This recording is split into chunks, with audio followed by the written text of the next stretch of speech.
Cumprimento os irmãos com a graça e a paz, amém? Cumprimento os irmãos com a graça e a paz, amém?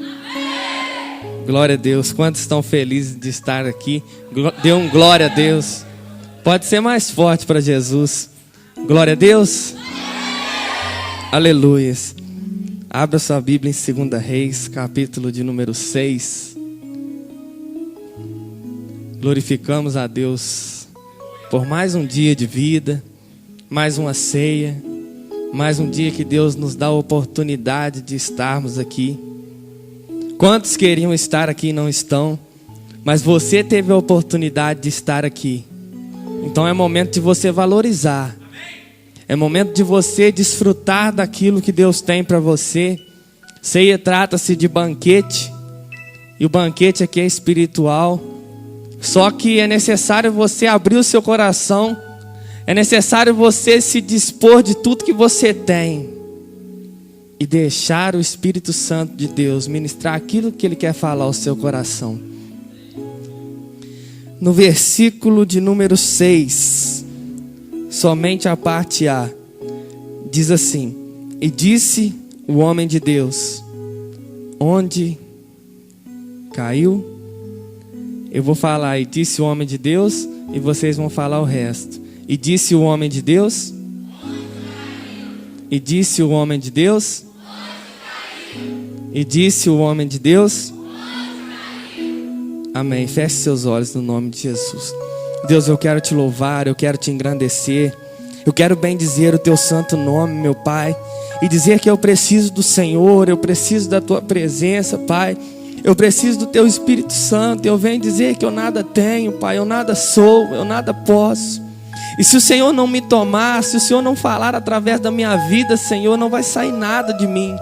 Se o Senhor não encher a tua igreja da tua presença, Pai, do teu Espírito Santo, Deus, em vão eu vou pronunciar palavras neste lugar. Mas eu sei, meu Pai, que o Senhor tem um propósito com cada um que saiu de sua casa, cada um que deixou o seu conforto, meu Pai, para vir aqui te adorar. Deus, eu não sei o motivo que trouxe cada um neste lugar, meu Pai, mas eu sei que o Senhor chamou cada um que aqui está pelo nome e disse que eles são seus, meu Pai. Ainda, Senhor, que as pessoas dizem o contrário, Pai, enquanto muitos julgam, muitos, Pai, dizem que eles não vão conseguir, que eles não são capazes. Deus, eu sei que o Senhor escolheu cada um de nós de uma forma diferente para o Senhor tratar conosco nessa noite. Pai, toma minha vida nas tuas mãos e fica à vontade, meu Pai, porque o Senhor quiser falar. Deus, que a tua presença venha ser derramada neste lugar, Pai, que o teu Espírito Santo venha ficar à vontade neste lugar, e que todo demônio, meu Pai, que tentar impedir o teu agir, todo demônio que tentar impedir a tua presença e o teu fluir neste lugar, eu quero repreender no nome de Jesus. Deus, e me faz ficar à vontade neste lugar, para que o teu Espírito Santo venha ter lugar em cada coração.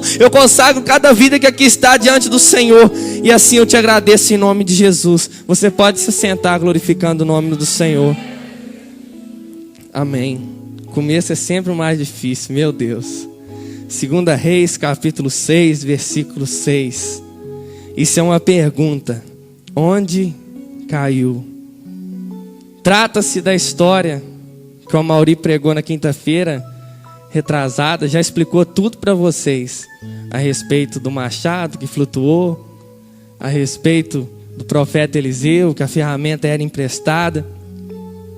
Só que o que Deus falou ao meu coração foi nesse versículo: onde caiu. E o verbo cair dá a intenção de tropeço, dá a intenção de declínio, dá a intenção da gente às vezes tomar um tombo. Só que cair, se a gente for analisar no contexto cristão e das nossas vidas, normalmente as pessoas pensam: ah, fulano de tal agora está em pecado. Cair se tornou praticamente uma gíria no meio cristão de um erro, principalmente às vezes um pecado sexual. E dizem por aí que cair é deixar os caminhos do Senhor. Mas Deus falou no meu coração dessa forma e também de outra forma. Cair quer dizer deixar um nível que você estava e ir para outro, menor. Cair significa deixar o nível que você estava e ir para outro menor. Então quer dizer que cair nem sempre está ligado a pecado. Cair está ligado a você estar em um nível, vamos supor que se você estava no 50, se você veio para o 30, você caiu. E não existe a palavra cair para cima. Não tem jeito da pessoa cair para cima. Sempre quando alguém cai, cai para baixo. Isso é lógica. Se alguém vai cair, dá o sentido de ser para baixo. E aqui está uma pergunta: onde caiu? Estão perguntando para os... Eliseu pergunta para os filhos dos profetas onde que o machado havia caído. Só que a pergunta que Deus quer trazer para você é a respeito da sua vida. Onde você caiu? É uma pergunta simples, mas uma pergunta de grande intenção de Deus para a sua vida. Perguntando onde você caiu.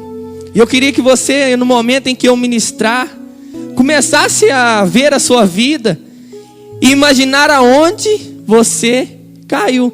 Que você vai ter que responder para Deus aonde você caiu.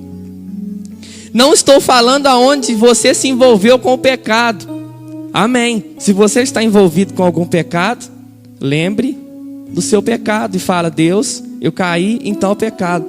Só que o que Deus mais falou no meu coração foi a respeito de aonde você deixou de estar no nível que você estava. Aonde você deixou o seu nível cair. Vamos lá para o Apocalipse 2, versículo 4 e versículo 5. Apocalipse 2, versículo 4 e versículo 5. Diz assim a palavra do Senhor: Tenho, porém, contra ti que deixaste o primeiro amor. Lembra-te, pois, de onde caíste, e arrepende e pratica as primeiras obras. Então esse versículo: tenho contra ti que deixastes o primeiro amor. Lembra-te, pois, de onde caíste, arrepende-te e pratica as primeiras obras. Eu queria que os irmãos prestassem atenção aqui, deixa quem está passando lá fora. E lembra-te, pois, de onde caíste, arrepende-te e pratica as primeiras obras. Isso está sendo falado à igreja de Éfeso, uma igreja que trabalhava para o Senhor, uma igreja que não se cansava às vezes de tanto trabalhar para o Senhor. Mas o que Deus fala para a igreja de Éfeso é o seguinte: vocês estão trabalhando, vocês estão fazendo a minha obra, mas eu tenho contra vocês uma coisa. Tem muita gente dispersa, eu queria que você prestasse atenção. Dá para contar com os irmãos? Dá para contar com os irmãos? Glória a Deus. E se tratando da igreja de Éfeso, o que Deus tinha contra esta igreja era o seguinte: Deus deu uma série de elogios, só que falou assim: eis que tenho contra ti que abandonaste o primeiro amor. E Deus dá um conselho para a igreja de Éfeso, falando assim: lembra-te, pois, de onde caíste, arrepende-te e volta e pratica as primeiras obras. Então quer dizer que a igreja de Éfeso estava caída, mas a igreja de Éfeso estava continuando a obra. E foi aí que Deus começou a falar ao meu coração: tem muita gente dentro da igreja caída, fazendo a obra de Deus, mas já saiu do primeiro amor. Tem muito líder, Deus falou ao meu coração, tem muito líder que está fazendo a obra, continua vindo nos cultos, continua fazendo tudo, mas o que Deus tem contra você é isso: você abandonou o primeiro amor. Talvez o pecado ainda nem entrou no seu coração, mas você já não está no primeiro amor mais. Isso é preocupante, porque se não tiver o primeiro amor, o pecado entra. E aí as coisas que eram pecado não passam a ser pecados mais segundo os seus olhos. E o que me chama a atenção nesta igreja, se tratando conosco que estamos aqui, povo de Deus, é o seguinte: às vezes nós começamos a cansar na casa do Senhor, começamos a deixar de fazer a obra do Senhor do jeito que era necessário que nós fizéssemos. Por causa disso, caímos o nosso nível espiritual. E a razão do seu nível espiritual ter caído é que você deixou o primeiro amor. Talvez você orava antes e já não ora mais. Talvez você buscava ao Senhor antes e já não busca mais. Não está no primeiro amor mais. Por isso que eu falo, monte, amém, é uma bênção. Eu tenho 4 anos de crente. E como eu falo com o pastor Marcel, agora eu posso dizer que eu já vi fogo e terremoto, eu já vi quase tudo. Por quê? A gente vê um irmão que chega na igreja e vou para o monte. Ah, vão. Às vezes até a gente vai para agradar. Porque às vezes a gente está cansado, mas eu falo, não, o irmão precisa ir no monte, eu vou com ele. Só que nesses 4 anos de caminhada, irmão, vou falar com vocês a verdade. Dos 4 anos, há 4 anos atrás eu comecei a ir no monte. Só um, que é o pastor Marcel, que é meu companheiro de monte desde 4 anos atrás. Por quê? Porque a igreja do Senhor abandonou o primeiro amor. Porque a igreja do Senhor já não preocupa mais. Eu não estou falando que monte leva ninguém para o céu, não. Estou falando em questão de constância nas coisas. Deus tem levantado uma nova geração, glória a Deus. Mas às vezes a pessoa chega na igreja cheia de fogo, cheia de gás. Meus olhos já não ficam igual antes.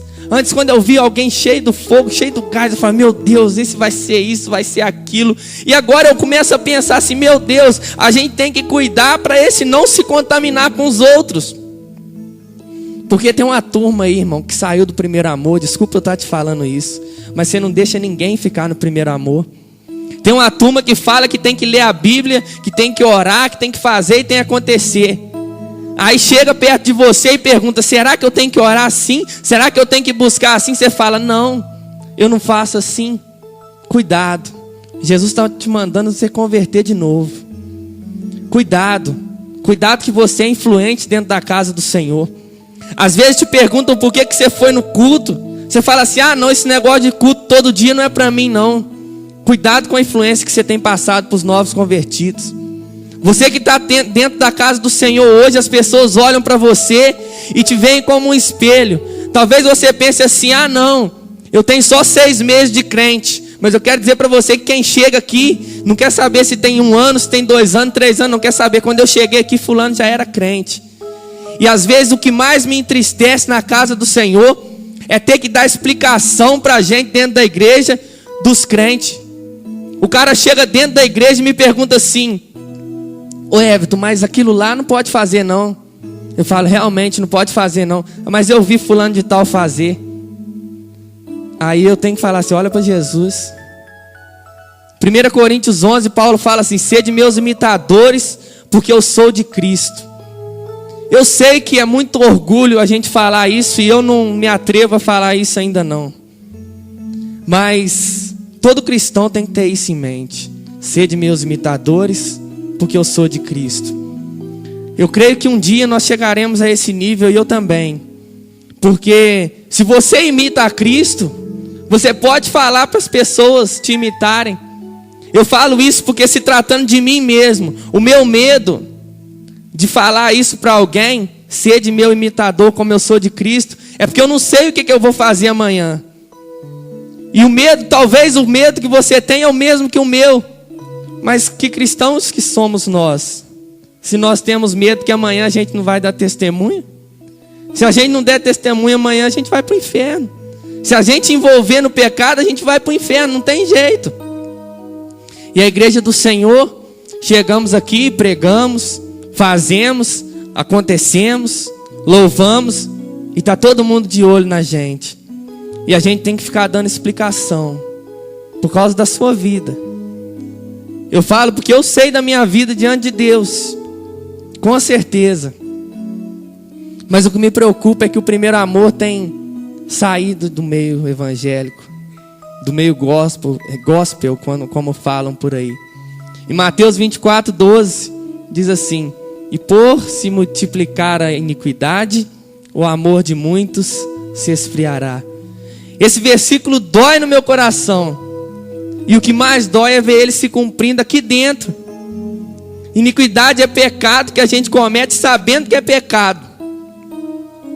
E eu e você sabemos que é pecado, esquecemos que os irmãos estão de olho na gente, esquecemos que somos espelhos para as pessoas e envolvemos no pecado, sabendo que é errado. Isaías 59. Eis que as mãos do Senhor não estão encolhidas para que não possam salvar, nem os seus ouvidos agravados para que não possam ouvir. Mas o que faz separação entre nós e o nosso Deus são as nossas iniquidades. Novamente, pecando consciente. E o que tem acontecido na igreja é crente pecando consciente. Aí às vezes o novo convertido vai, eu vou pecar também. Fulano de tal peca. Fulano de tal peca e está lá em cima tocando. Fulano de tal peca e está liderando célula. Fulano de tal peca e prega. Que evangelho é esse que nós estamos vivendo? E a pergunta de Deus é: aonde você caiu? Quantas vezes chegam perto da gente e falam assim: fulano de tal era assim, assim, assim. No mundo ele pregava para mim, ele falava do amor de Deus. Hoje que eu estou na igreja, eu não vejo ele dessa forma. Cuidado. Cuidado com o que você tem passado para as pessoas. Cuidado com as pessoas que você tem evangelizado. Falado do amor de Deus para as pessoas. O seu futuro. Aí a gente vê fulano de tal prega que é uma beleza, lá na frente erra, desiste da caminhada do Senhor. Eu não estou falando que o errar, gente, é humano, com certeza. Mas nós temos que entender que a gente não pode errar. A gente tem que lutar para não errar. A gente tem que lutar para a gente fazer a diferença na presença do Senhor. E o que tem acontecido com a igreja do Senhor é isso. Abandonamos o primeiro amor e tiramos as pessoas do primeiro amor. Quando a gente está no primeiro amor, irmão, a gente sonha, a gente ora. O irmão falou: vamos fazer tal coisa.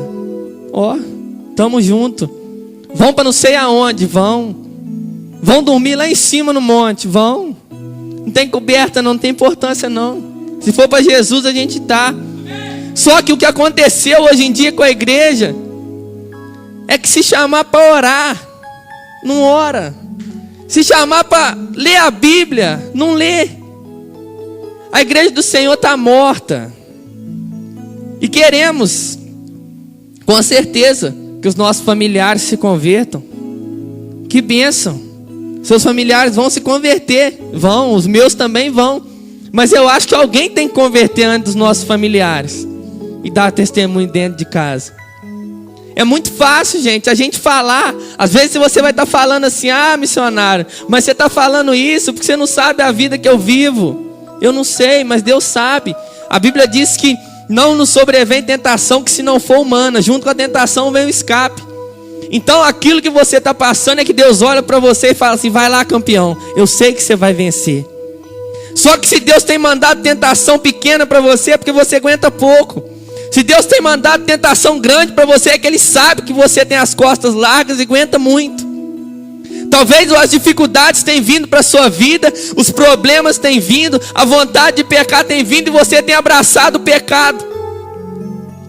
Eu imagino a cena que acontece quando o pecado bate na nossa porta. Baseado na história de Jó, eu imagino que fica Deus e o diabo ansiosos para ver o que vai acontecer. E vem o pecado passando. Normalmente pecado todo mundo pensa: vai passar na minha frente. Não, eu não sei como é que vai vir o pecado não. Aí o pecado vem na sua frente, Deus e o diabo. E o diabo fala assim: vai pecar. Deus fala: não vai, eu confio nele. E o diabo: vai pecar. Deus: não vai, eu confio nele. Aí o que acontece? Aí Deus fica assim: eu continuo confiando nele. Ele vai se arrepender. Ele vai se arrepender. Ele errou. Deus deve falar assim pro diabo: ele errou, mas você vai ver daqui uns dias. Deus acredita em você, irmão. Deus acredita em você. Se Deus não acreditasse em você, Jesus não tinha morrido na cruz. Se Deus não acreditasse em você, aquilo que a gente faz aqui seria apenas um teatro. Só que não, é muito sério. A ceia do Senhor é muito séria. Muita gente brinca, muita gente não leva a sério, mas é muito sério. E perdemos o primeiro amor. Cuidado. E a pergunta que eu fiz no início: onde você caiu? Deixe Deus falar ao seu coração aonde que você caiu. Eu não sei onde você caiu, mas você sabe. E os cristãos de hoje em dia têm perdido a motivação de ir na igreja. O que acontece quando o primeiro amor sai? A motivação deixa de ser Jesus. E é aí que está o problema. Vou te falar, não é pecado a sua motivação de vir aqui na igreja, você vê os seus amigos, não é pecado. Mas seus amigos podem te decepcionar e você abandonar a igreja. Não é pecado você vir na igreja com a sua motivação sendo um lanche depois do culto, tá tranquilo. Mas se ninguém te chamar para lanchar, ou se ninguém for lanchar, você vai abandonar os caminhos do Senhor. Só para deixar claro para você, motivação é como se fosse um incentivo, algo que vai te motivar a fazer alguma coisa, um impulso que você vai ter para fazer algo, como dizem por aí, um agrado. Você vai ter um agrado para fazer alguma coisa. Vou te dar um exemplo: se você tem um funcionário, ele está meio triste, está meio cabisbaixo, dá um aumento de salário para ele, para você ver. Rapidamente ele vai levantar a cabeça, vai ficar alegre, e você vai ver que a motivação dele é o salário. Só que para os funcionários aí, a Adriana está rindo até no canto, fazendo sinal para a pastora, mas a motivação do funcionário não deve ser o salário ou o aumento de salário, tem que ser que não está desempregado. A motivação do funcionário, ele vai ficar alegre todos os 30 dias, se ele saber, peraí, a hora que ele pisar no serviço, ele saber, peraí, eu podia estar desempregado. Ele vai erguer a cabeça, dar um sorriso, independente do salário dele. Só que os crentes de hoje em dia começam a colocar motivos para vir na igreja. Ah, porque tem uma menina que eu tenho que ver, porque tem um menino que eu tenho que ver. Nada contra, é bênção você ter alguém que você tem que ver aqui na igreja, te alegra, te dá um incentivo a mais para vir, amém. Só que esse não pode ser a prioridade que você está vindo na igreja. Me perdoe, mas se a sua motivação está sendo tocar aqui na frente, cantar, tocar bateria, tocar teclado, dançar, cuidado. Se a sua motivação, eu vou no culto porque eu vou pregar, eu vou no culto porque eu sou líder, eu vou no culto porque eu sou pastor, porque eu sou missionário, cuidado. A sua motivação tem que ser a cruz de Jesus. A sua motivação a estar aqui não é que você faz parte da liderança de tal ministério, que você faz parte. Ah, não, com o missionário Everton vai ficar comigo, bravo comigo se eu não for no culto. Não. A sua motivação tem que ser Jesus. E os crentes hoje em dia já não tem mais motivação para estar na casa do Senhor. Minha motivação é o Denilson de estar aqui. O Denilson me fala uma palavra que ele não mede para falar. Amanhã eu não venho. Depois eu não venho por causa do Denilson. Aí Deus acaba pagando pato. A nossa motivação tem que ser Jesus. A nossa motivação tem que ser a morte de Jesus na cruz. E eu quero te ensinar uma coisa: a nossa motivação não pode ser o que Jesus pode fazer por nós, é o que Ele fez. Porque talvez você vai pensar assim: eu vou seguir a Jesus porque Ele vai me dar um carro. Ele não te dá o carro, sua motivação era Jesus, mas não estava na pessoa de Jesus, aí você dança. Minha motivação era isso, era aquilo outro. Jesus não me deu nada, por isso que eu desviei. Cuidado. A sua motivação tem que ser a morte e a ressurreição de Jesus, e que Jesus vai vir te buscar. Você não precisa de outra motivação para vir na igreja. Eu garanto para você, se a sua motivação for essa, você nunca vai abandonar os caminhos do Senhor. Porque a vinda de Jesus, querendo ou não, vai acontecer.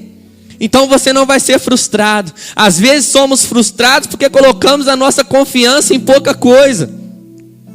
Servimos a Deus porque Ele pode nos dar, não pelo que Ele é. Vou repetir para você entender melhor. Servimos a Deus porque Ele pode nos dar, não pelo que Ele é. E esses dias para trás eu estava conversando com o pastor Marcel sobre negócio de monte, sobre fogo no monte, experiência sobrenatural, bola de fogo. E a pastora Andréia também estava. Eu falei, pastora, a senhora é mais espiritual que a gente. Que a senhora já viu fogo no monte e a gente nunca viu. E Deus começou a falar ao meu coração. E eu comecei a meditar nisso. E eu comecei a olhar para trás no meu ministério. Tem gente que conta cada história. A pastora Andréia estava contando a história de noite que ela teve. Orou e tal. Eu falei, meu Deus, essas coisas não acontecem comigo. Aí o outro vem contar. E outro dia a irmã... Esses dias eu conversando com a irmã, ela falou, e a mulher entregou uma profecia lá, a mulher escandalizou, a mulher morreu. Eu falei, meu Deus. Aí a gente orou e a mulher ressuscitou. Eu falei assim, meu Deus, esse povo é mais crente que eu.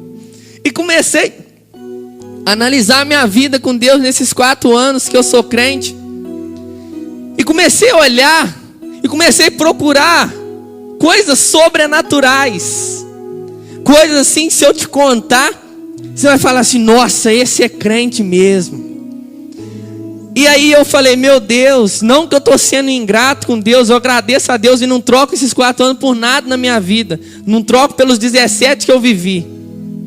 Só que eu comecei a olhar, falei, meu Deus, eu já fui no monte para ver a estrela cadente. A estrela cadente que eu via me alegrava. Eu e o pastor Marcelo até chorava com estrela cadente, irmão. Aí você vai falar assim, não, que isso? Vocês estão falando que Deus revela estrela cadente? Não. Eu estou falando para você que a gente se contenta com pouco. E às vezes a gente quer ver bola de fogo. Eu já falo, eu já pedi Deus para ver fogo, para ver anjo, já pedi tudo. Só que eu não vi. Só que nem por isso eu deixei de ir no monte. Nem por isso eu deixei de servir a Deus. Nem por isso eu deixei de sonhar. Então a igreja do Senhor, e eu quero falar para você, você está sendo ingrato com Deus. Talvez você já viu fogo, talvez você já viu tanta coisa, Deus fazer tantos milagres através da sua vida, ainda consegue virar as costas para o Senhor. Cuidado, cuidado. Quem Deus dá pouco, Ele cobra pouco. Mas quem Deus dá muito, irmão, cuidado. Cuidado. E talvez você vai falar assim, não, mas eu não vi fogo, eu não vi isso, eu não vi aquilo. Mas cuidado com a vida que você está vivendo, que Deus vai te cobrar. A Bíblia fala que cabe ao homem morrer uma só vez. Depois disso vem o julgamento. Então se prepare que um dia você vai morrer. E depois que morreu, irmão, é julgamento mesmo. Valorize as experiências que você tem com Deus. PV conta que foi batizado na casa dele, Espírito Santo. Apareceu anjo de tudo quanto é jeito lá. E eu falo, meu Deus, esses anjos não vão lá em casa. Às vezes na hora que eles chamam, então eu não acordo. Então eu quero dizer para você, valoriza as experiências que você tem com Deus. Valoriza as profecias que você entrega. Valoriza as visões que você tem.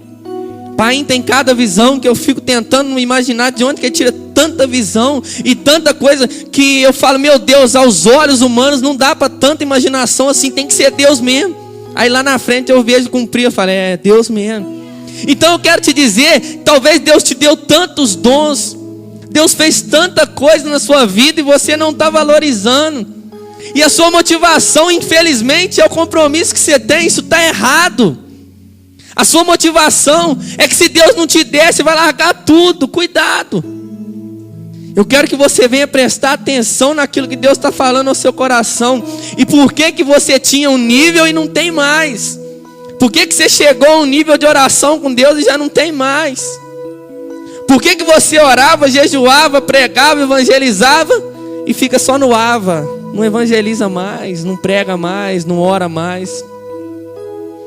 Só que essa motivação tem que ser mudada nessa noite. A sua motivação para sair da sua casa tem que ser, pera que eu vou encontrar com Jesus. A nossa motivação tem que pensar assim, eu vou sair da minha casa, eu vou descer para quem mora no morro vai descer, para quem não mora vai continuar a mesma coisa. Mas eu vou descer para a igreja, vou adorar a Deus, vou encontrar com Deus. Aí alguém não te cumprimenta aqui na igreja, acabou para você. Não, cuidado. Cuidado com isso. Às vezes eu não te cumprimentei e você pensou assim, agora acabou para mim. Sua motivação não pode ser ninguém a não ser Jesus. Sua motivação não pode ser ninguém a não ser Jesus. Abre comigo Mateus, capítulo de número 11, versículo de número 28. Meu Deus, quase caiu o meu papel. Mateus, agora caiu o meu papel. Mateus 11, versículo 28.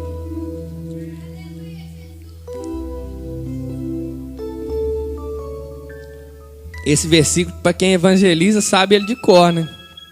Só esquece de viver. Mateus 11, 28 diz assim: Vinde a mim todos vós que estáis cansados e oprimidos, e eu vos aliviarei. Tomai sobre vós o meu jugo e aprendei de mim, que sou manso e humilde de coração, e encontrareis descanso para a vossa alma, porque o meu jugo é suave e o meu fardo é leve. Muita gente prega esse versículo, muita gente evangeliza com esse versículo, mas esquece de viver esse versículo. Deus falou no meu coração que tem muita gente aqui na igreja que esse vinde a mim tem cumprido. Vinde a mim todos estáis cansados e oprimidos. Só que tem muita gente cansada espiritualmente, muita gente vivendo uma vida talvez de derrota e de fracasso, porque só vai até Jesus para os outros. Só ora para os outros, só quer a conversão dos seus familiares e tem esquecido de orar por você mesmo. Você que tem vivido isso, cuidado. Deus manda você tomar cuidado. Que uma conta no banco, se você só tirar, vai chegar uma hora que você não vai ter mais para tirar. Então, antes de você dar para as pessoas, com certeza a gente tem que dar, a gente tem que cuidar, a gente tem que abençoar, tem que orar, mas a gente tem que ter também. E Deus manda falar ao seu coração: pague o preço pelos seus familiares, sim, mas pague por você também. Pague o preço por todos ao seu redor, pague sim, mas pague por você também. E esse vinde a mim, todos estáis cansados e oprimidos, e eu vos aliviarei.